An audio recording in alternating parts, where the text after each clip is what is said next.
Assalamualaikum warahmatullahi wabarakatuh. Jumpa lagi dengan saya, Dr. Rudi Ilmanto. Pada video ini, saya akan membahas materi perkuliahan terkait dengan hubungan lainnya, gelombang dan parameter gelombang, arti dan bagaimana pembangunan kehutanan. Sebelum saya memasuki materi perkuliahan, saya ingin menyampaikan atau memberikan petunjuk terkait dengan materi perkuliahan ini, yaitu berupa indikator capaian mata kuliah pada video ini. Pada video sebelumnya kita sudah membahas terkait dengan model pertumbuhan dan hasil hutan yang didasarkan pada hubungan grafik Riyab. Selanjutnya, pada video sebelumnya juga kita sudah membahas bagaimana hubungan Riyab dan analisis usaha. Selanjutnya, arti dan bagaimana pemanenan. Dan yang terakhir pada indikator capaian mata kuliah ini, yaitu rancangan transisi sebagai loncatan konversi. Nah, dari indikator capaian mata kuliah alur gambaran tadi, apa yang kita lihat selama ini? Yaitu model pertumbuhan dan hasil hutan yang didasarkan pada hubungan grafik Riyab. Dan bagaimana kaitannya hal itu berupa Riyab dan hasil usaha. Nah, dari hal itu seperti apa sebenarnya perwujudannya? Nah, perwujudannya yaitu arti dan bagaimana pemanenan itu. Dan yang terakhir adalah apa yang harus kita perlukan untuk mewujudkan dari arti dan bagaimana pemanenan itu, yaitu berupa rancangan transisi sebagai loncatan konversi. Selanjutnya pada materi perkuliahan sebelumnya juga saya sudah menyampaikan materi-materi, yaitu kelanjutan pada indikator capaian mata kuliah yang pertama berupa kelanjutan dari rancangan transisi sebagai loncatan konversi. Rancangan transisi sebagai loncatan konversi ini hubungan lainnya seperti apa? Nah, hubungan lainnya seperti apa nanti sudah disampaikan. Itu nanti prinsip dasar penyusunan rencana pemanenan hutan. Suatu bentuk perwujudannya adalah prinsip dasar penyusunan dan rencana pemanenan hutan. Dan yang terakhir adalah K3 ya, terkait dengan keselamatan, kesehatan, dan kesejahteraan dari para pelaksana pemanenan hutan. Nah, yang perlu dijelaskan di sini pada indikator capaian mata kuliah kedua ini adalah hal yang biasa kita lihat selama ini, rancangan transisi sebagai loncatan konversi. Artinya hal yang biasa kita lihat selama ini seperti apa? Rancangan transisi atau memang tidak ada hal itu. Rancangan transisi sebagai loncatan konversi itu hanya suatu bentuk kebiasaan dan normalitas kita yang sudah dilakukan selama ini. Nah, bagaimana kaitannya? Yaitu hubungan lainnya. Nah, apa yang perlu kita wujudkan? Yang perlu kita wujudkan adalah prinsip dasar penyusunan dan rencana pemanenan hutan. Nah, dari prinsip ini kita harapkan adalah sesuatu bentuk keselamatan dan kesehatan kerja yang pada akhirnya memberikan kenyamanan, kesejahteraan bagi pelaksana pemanenan hasil hutan. Hubungan lainnya yaitu gelombang dan parameter gelombang. Jadi kita di sini akan membahas materi tentang hubungan lainnya yaitu berupa gelombang dan parameter gelombang. Seperti yang sudah saya jelaskan pada video sebelumnya terkait dengan rancangan transisi sebagai loncatan konversi yang kita perlukan untuk kegiatan pemanenan kehutanan. Ini diperlukan seperti apa? Gambarannya seperti apa? Penalarannya seperti apa? Ini keperluan rancangan transisi ini sebagai suatu bentuk loncatan konversi ini seperti apa? Dan dasar alasan yang diperlukannya sebagai loncatan konversi. Jadi dalam hal ini yaitu rancangan transisi sebagai loncatan konversi itu berupa bentuk suatu metode. Nah, metode ini bukan berarti suatu cara, tetapi di sini ada sesuatu hal yang berwujud, manifestasinya ya, perwujudannya seperti apa? Baik perwujudan suatu bentuk kegiatan maupun perwujudan dalam bentuk bendanya atau barang. Nah, di sini suatu berupa metode, artinya metode ini cara yang kita ambil, cara yang kita pilih. Itu berupa suatu ya istilah, itu rancangan transisi, melakukan suatu peralihan sebagai loncatan untuk melakukan suatu bentuk konversi, perubahan dari yang sudah kita lakukan selama ini, yaitu berupa metode-metode atau kebiasaan atau normalnya kita. Nah, yaitu adanya rancangan analisis usaha. Seperti apa? Kita melakukan suatu bentuk analisis usaha, melakukan perhitungan ekonomi, misalnya melihat cost-nya, biayanya, melihat keuntungannya, melihat manfaatnya, melihat selisihnya dari antara cost dan benefit, antara biaya dan keuntungan. Nah, ini yang sering kita lihat, yang dianggap sebagai menghasilkan produksi dan keuntungan yang tinggi. Jadi, nah, kita melakukan suatu metode ya, berupa rancangan analisis usaha tadi seperti yang saya jelaskan. Kita selalu memperhitungkan masalah cost dan benefit. Ya, memang benar. Itu memang sebagai suatu bentuk pengukuran atau parameter kita. Apakah yang kita lakukan itu mendapatkan keuntungan atau malah rugi dalam menghasilkan suatu produksi atau kegiatan produksi atau menghasilkan suatu produk. Kita harapkan suatu kegiatan metode yang memberikan keuntungan yang tinggi dan kelestarian yang lebih lanjut. Nah, sebenarnya di sini itulah tujuan dari rancangan transisi sebagai loncatan konversi.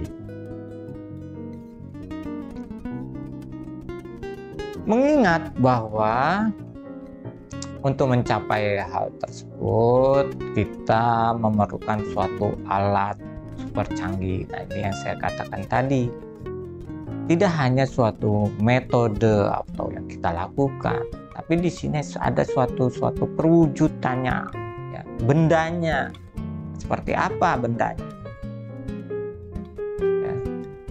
Nah, Di sini dijelaskan diperlukan suatu alat super canggih. Alat super canggih itu seperti apa yang dikatakan canggih?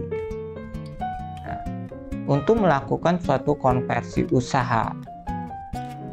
Apalagi istilah konversi. Nah, kita melakukan suatu konversi, misalnya kita sebagai contoh merubah satuan konversi, ya, satuan panjang mengkonversi dalam bentuk satuan panjang yang lainnya, misalnya meter ke mile, meter ke kilometer, seperti itu. Konversi usaha, nah, itu kita melakukan suatu kegiatan yang sudah terkonversi. Artinya di sini bisa diartikan suatu usaha yang selama ini yang kita lakukan itu tidak menguntungkan atau hanya sia-sia dalam kegiatannya, kita konversikan menjadi lebih baik, menguntungkan, yang berguna dan tidak sia-sia. Nah, seperti ini digambarkan alat yang namanya elektronik transmitter. Alat seperti itu digambarkan yaitu suatu alat yang memanfaatkan, ya, energi nuklir, yang kita ketahui bahwa energi nuklir ini adalah suatu energi yang bisa kita manfaatkan untuk keperluan dalam aktivitas hidup kita.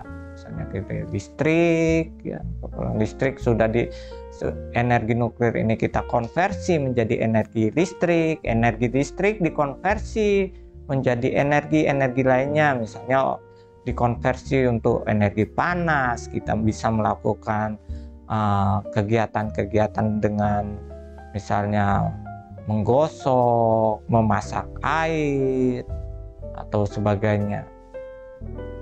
Terus berupa energi lainnya, misalnya untuk keperluan AC, air conditioner yang mendinginkan, kulkas dan sebagainya. Nah, itulah bentuk-bentuk suatu bentuk konversi. Artinya dari energi nuklir kita konversi menjadi energi listrik, dan energi listrik kita manfaatkan dalam kegiatan, kita konversikan dalam kegiatan-kegiatan lainnya yang sangat bermanfaat dan besar. Nah, kita ketahui bahwa energi nuklir ini sangat besar kekuatannya, tetapi bahannya itu sangat kecil. Nah, seperti itulah yang dimaksud dengan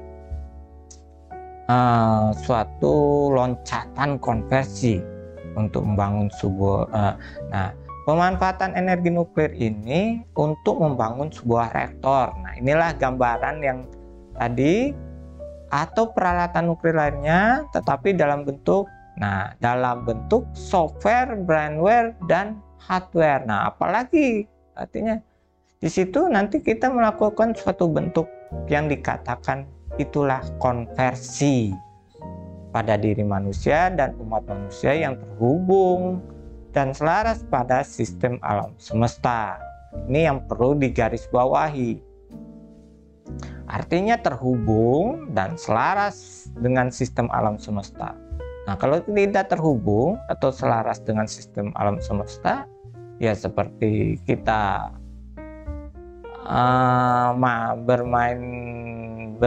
artinya tidak ada efek langsung hubungannya dengan proses kegiatan kita, aktivitas hidup kita di alam. Hanya kita bermain di suatu ruangan, bermain sendiri kalau tidak terhubung dengan sistem alam.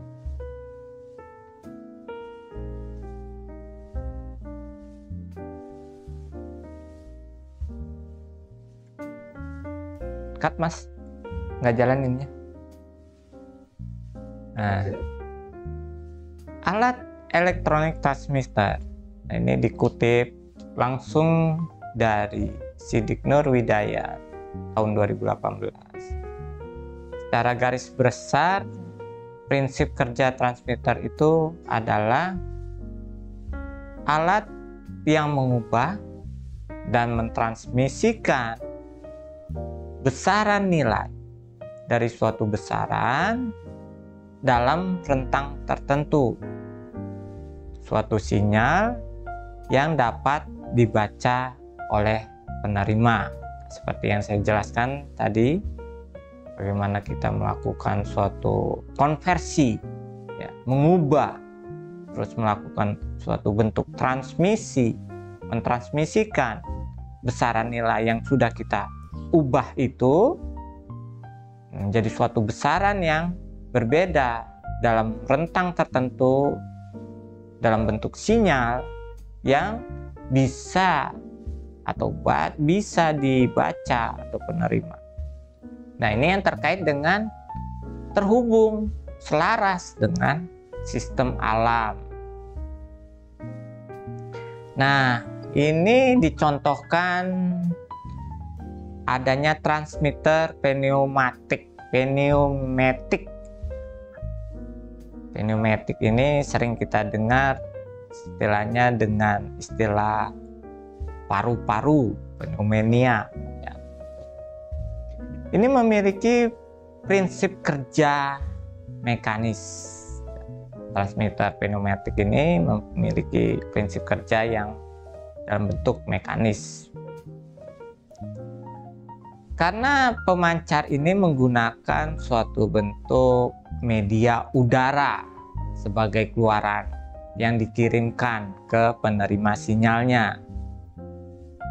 Selanjutnya, tekanan yang diterima oleh transmitter ini akan membahas atau menggerakkan si alat lainnya, yaitu disebut dengan flapper. Nah, flapper ini selanjutnya dia akan mengatur keluaran udara. Jadi keluaran udara ini sebagai suatu bentuk sinyalnya yang diterima untuk menggerakkan alat flapper ini.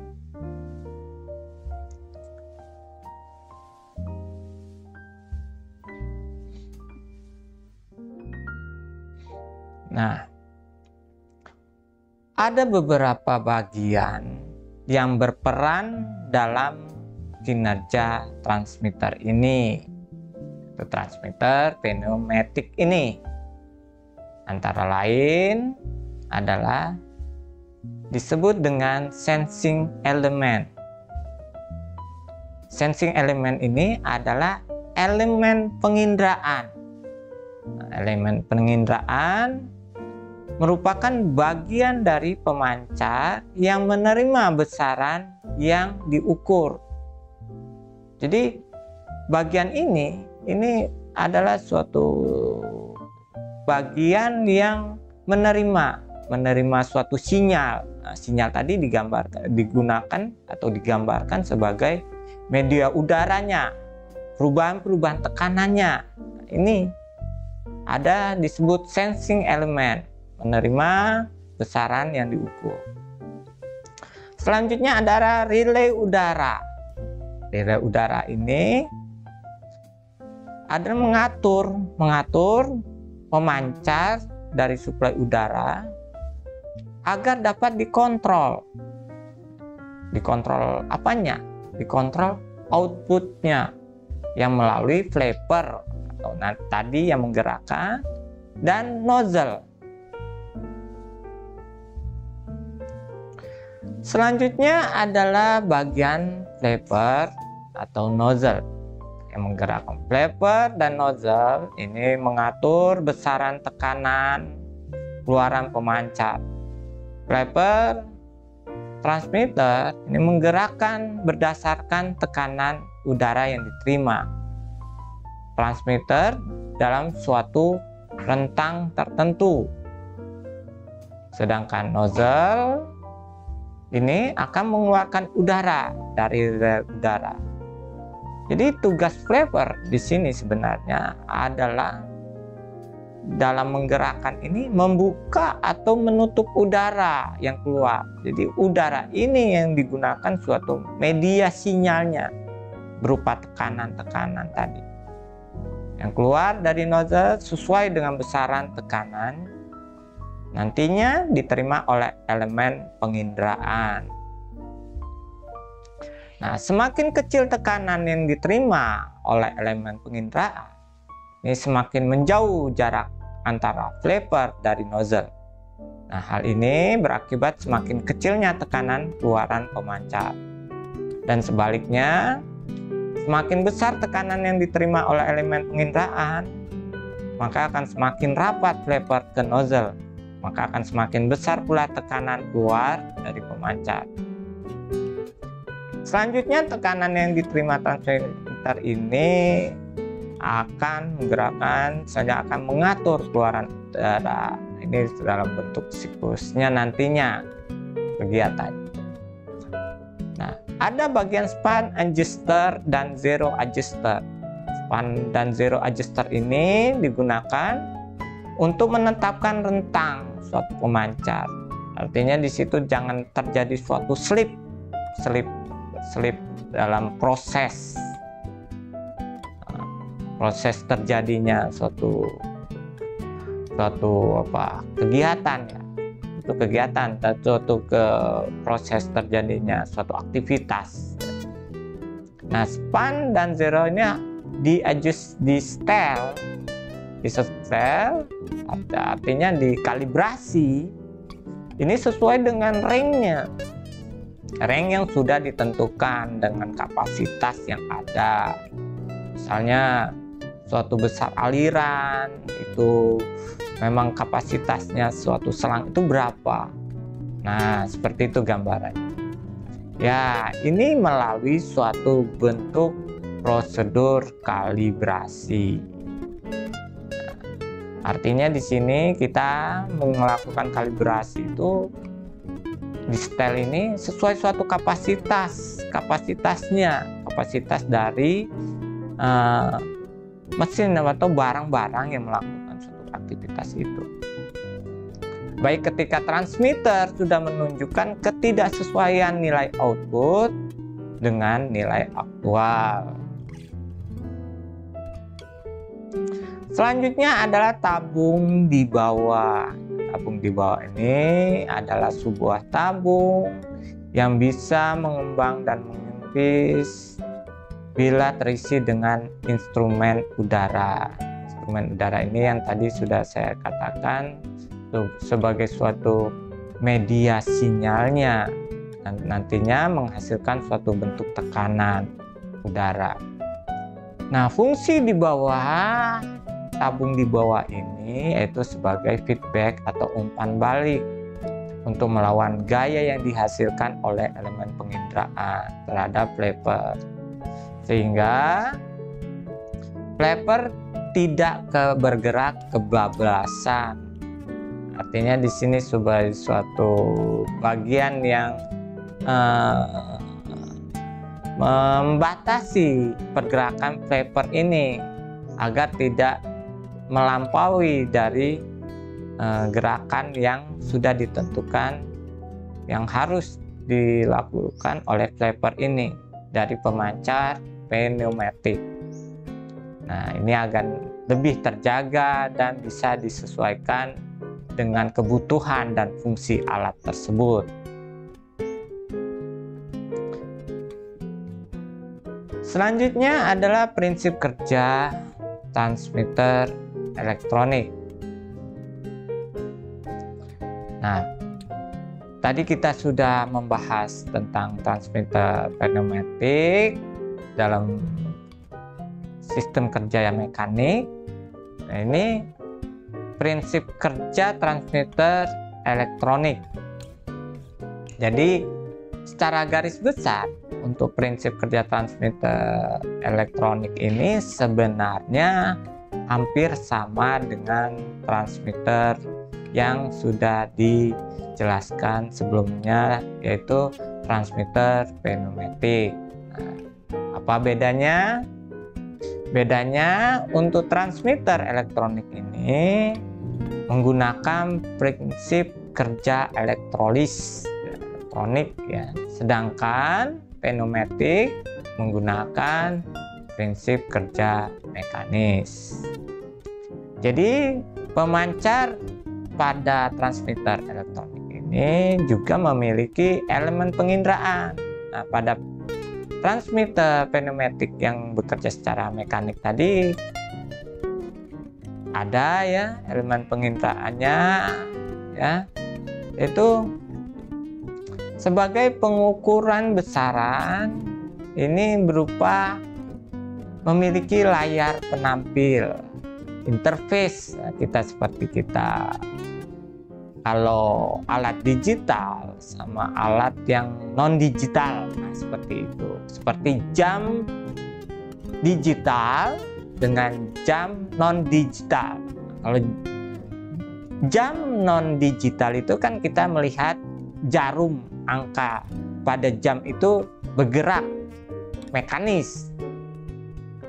Tapi kalau kita melihat jam yang dalam bentuk digital, kita hanya melihat suatu layar penampilan berupa angka, menunjukkan angka seperti itu. Untuk menampilkan hasil pengukuran, arus filter dan rangkaian elektronik sebagai penerima tegang. Nah, ini seperti ini, ada animasi yang menunjukkan bagaimana alat transmitter itu bekerja. Di sini kita bisa lihat suatu aliran yang diatur di flipper di situ untuk melakukan suatu pengaturan kecepatan aliran. Nah, di sini pada lubang itu kita bisa lihat tadinya alirannya, terus dilakukan ada alat transmitter, terjadi suatu bentuk pengembangan karena merespon dari tekanan yang ada pada aliran air. Nah, ini aliran air ini memunculkan suatu tekanan udara. Nah, tekanan udara itu diterima oleh transmitter. Nah, transmitter menggerakkan alat yang ada di aliran tersebut untuk mengatur, membuka, mengecil, menutup aliran itu. Seperti itu. Nah, pada tubuh manusia ini bisa juga kita lihat dengan diafragma. Ini sangat serupa sekali.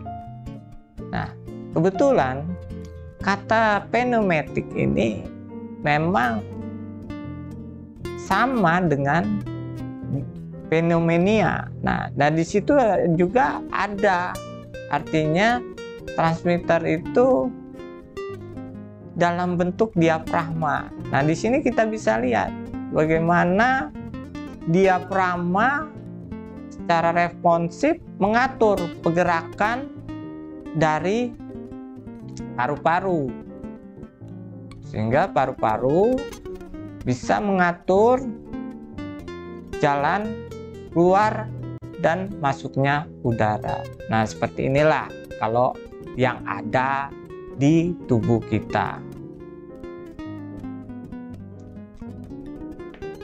Pemrosesan sinyal adalah subbidang teknik elektronik yang berfokus pada analisis, modifikasi, sintesis sinyal seperti suara, gambar, pengukuran ilmiah. Jadi teknik pemrosesan sinyal ini dapat digunakan untuk meningkatkan transmisi. Nah, tadi itu. Jadi suatu transmisi tadi untuk sebagai ya bisa dikatakan suatu konversi ya, suatu bentuk kalibrasi. Nah, ini diperlukan suatu bentuk pemrosesan sinyal. Nah, ini untuk meningkatkan performanya transmisi, ya, meningkatkan efisiensinya transmisi dalam penyimpanan dan kualitas subjektif. Nah, sudah dengan kualitas subjektif itu barang yang melekat pada transmitter itu atau barang yang berinteraksi dengan transmitter itu, dan juga untuk menekankan atau mendeteksi komponen yang diinginkan dalam sinyal yang diukur. Nah, dikutip langsung dari Wikipedia, kita ini sudah masuk pada penalaran. Tadi adalah gambaran dari prinsip kerja transmitter, ya. Transmitter, so kita memerlukan transmitter yang canggih, suatu alat yang canggih, ya, untuk melakukan suatu loncatan konversi. Nah, tadi sudah disampaikan sedikit bagaimana prinsip kerjanya, apa itu transmitter, bagaimana prosesnya, kerjanya, cara kerjanya. Nah, di sini kita akan membahas terkait pada transmisi itu seperti apa yang diperlukan untuk meningkatkan performanya transmisi, sehingga itu sangat berguna, sangat bermanfaat bagi kita. Nah, ini dikutip langsung dari Wikipedia. Sinyal processing, pemrosesan sinyal, ya, tadi sudah saya sampaikan bahwa sub bidang teknik elektro yang berfokus pada suatu bentuk menganalisis, memodifikasi, ya, dan sintesis sinyal seperti suara, gambar, pengukuran ilmiah. Nah, tadi dijelaskan atau digambarkan pada alat transmitter, ya. Sinyal itu berasal dimediakan dari udara. Udara itu menghasilkan suatu tekanan. Nah, udara ini bisa kita gambarkan seperti gelombang. Pergerakan udara, pergerakan gelombang. Nah, disinilah penalarannya. Kita membahas terkait dengan gelombang dan parameter gelombang. Jadi ini pemrosesan sinyal. Kegiatan pemrosesan sinyal ini tadi sudah saya sampaikan, ya, melakukan suatu bentuk analisa, modifikasi, sintesis sinyal. Sinyal ini bisa seperti suara, gambar, pengukuran ilmiah, dan tadi kalau yang tadi adalah seperti udara. Udara ini, ya. Nah, transmisi sinyal menggunakan pemrosesan sinyal elektronik. Terus ini prosesnya, adanya transducer mengubah sinyal. Ini kaitannya dengan pemrosesan sinyal itu seperti apa? Nah, di sini ada komponen namanya transducer. Istilahnya itu mengubah sinyal dari bentuk gelombang fisik lainnya menjadi bentuk gelombang arus atau tegangan listrik yang kemudian diproses, ditransmisikan sebagai gelombang elektromagnetik. Selanjutnya direspon atau diterima diubah oleh transducer lain menjadi bentuk akhir. Nah, ini gambaran dari bagaimana proses pengolahan sinyal.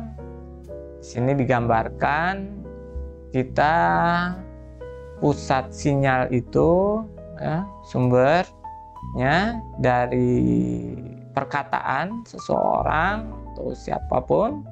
Nah, ini digambarkan seperti itu. Ini digambarkan mulut yang sedang bicara mengeluarkan suatu bentuk suara, diterima oleh bentuk transducer. Nah, transducer ini dalam bentuk elektronik, sinyal elektronik. Terus sinyal elektronik ini melakukan suatu bentuk proses. Nah, di sini ada namanya alat transmitter. Nah, alat transmitter ini mengubah bentuk yang tadi sinyal-sinyal dalam bentuk suara. Nah, seperti inilah mudahnya. Artinya media pertelevisian. Nah, di situ kita bisa melihat seseorang dari tempat lain dengan melalui alat. Nah, inilah yang itu disebut suatu bentuk transmitter.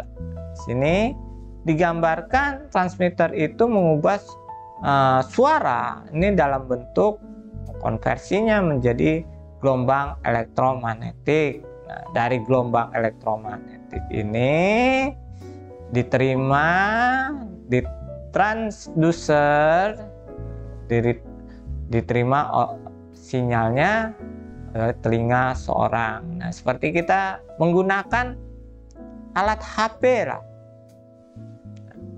handphone ya, Android. Kita bisa berkomunikasi dengan orang yang jauh, bisa melihat berita-berita, mendapatkan informasi tentang cuaca, tentang berita daerah suatu tertentu. Nah, seperti itulah sederhananya dalam bentuk pengolahan sinyal ini.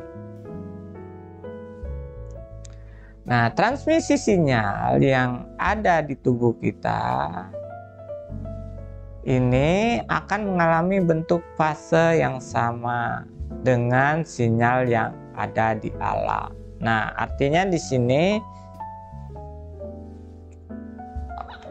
itu kaitannya dengan alam. Tadi kita bisa lihat bagaimana kita bernapas. Kita bernapas, menarik napas seperti ini misal.